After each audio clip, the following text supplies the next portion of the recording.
আমি এই বয়সে এসে আর এই টেনশনগুলো নিতে চাই না দেখেই আমি মানে আস্তে আস্তে অভিনয় করা কমিয়ে দিয়েছে। আমার ছেলেও এখন গ্র্যাজুয়েট হয়ে গেছে। এখন একটু ওই যে বললাম যে অনেক সিন্ডিকেট হয়ে গেছে, কথাটা হচ্ছে যে প্রচুর সিন্ডিকেট।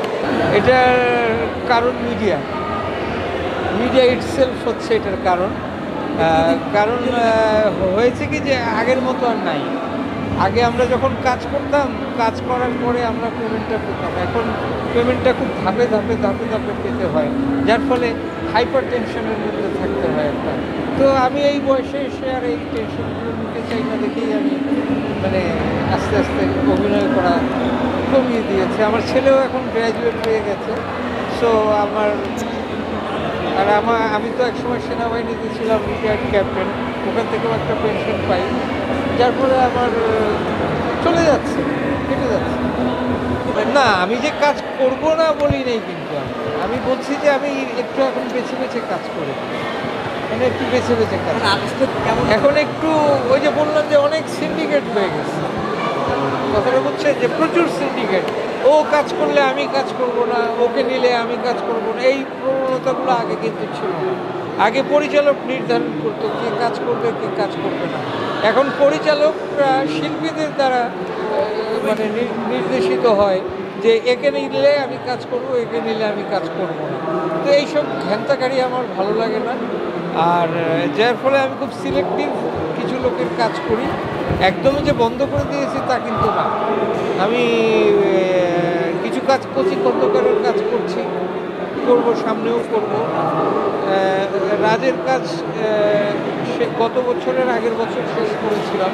তারপরে ও তো এখন একদম ওরা আবার আরও একটা বিষয় এসে গেছে যে ভিউয়ার্স কাদের বেশি, মানে ইউটিউবে ভিউয়ার্স কাদের বেশি। এখন আমি তো আমার ভিউয়ার্স কি আছে না না আছে এটার খবর আমি রাখি না, কিন্তু পরিচালকরা রাখে।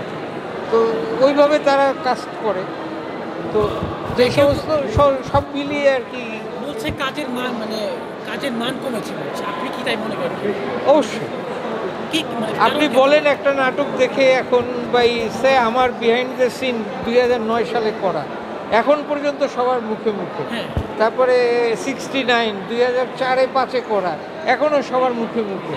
অনেকে আমাকে এখনও বর্দা বলে ডাকে। সেই ধরনের কাজ কি এখন হচ্ছে না। এখন মানুষ কাজ করছে হচ্ছে মানে খুব ইনস্ট্যান্ট কফির মতো ব্যাপারটা।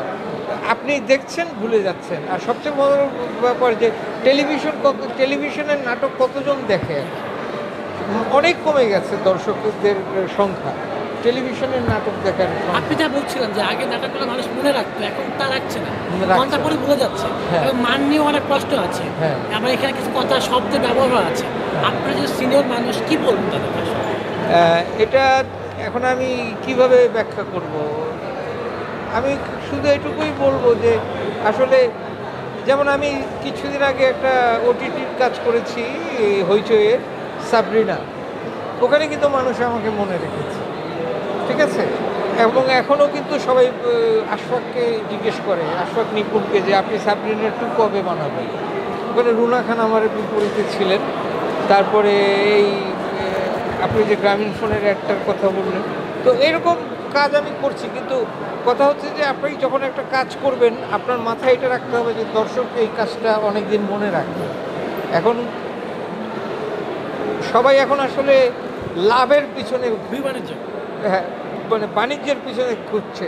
কতটা এটা মানুষ মনে রাখবে এটার ব্যাপারে খুব একটা বদার সবাই না। একটু তো হুমকির মুখে আছেই, কারণ একটা কথা কি যে কয়জন পরিচালক এডুকেটেড, এটাও আপনাকে বুঝতে হবে। কয়জন পরিচালক এডুকেটেড, তাই না? কারণ সবাই কিন্তু এডুকেটেড না। আগে যেমন আগের পরিচালকরা সবাই এডুকেটেড ছিল, এখন যারা এডুকেটেড আছে তারা ম্যাক্সিমাম শুধু ওটিটিতে কাজ করছে, জাস্ট বিকজ ওই শুধুমাত্র লোক হাসানোর নাটক করে তো আপনার কোনো কাজ নাই, হতে পারে না। আপনাকে ওখানে একটা মেসেজ দিতে হবে, একটা বার্তা দিতে হবে, তাই না? সেই বার্তাটা আপনি কোন নাটক থেকে পাচ্ছেন আমাকে বলেন। ওটিটিতে আবার অশ্লীলতাও দেখা গেছে, আমরা দেখছি বিভিন্ন। আচ্ছা, এটা পাবলিক ডিমান্ড, আমি তো করি না।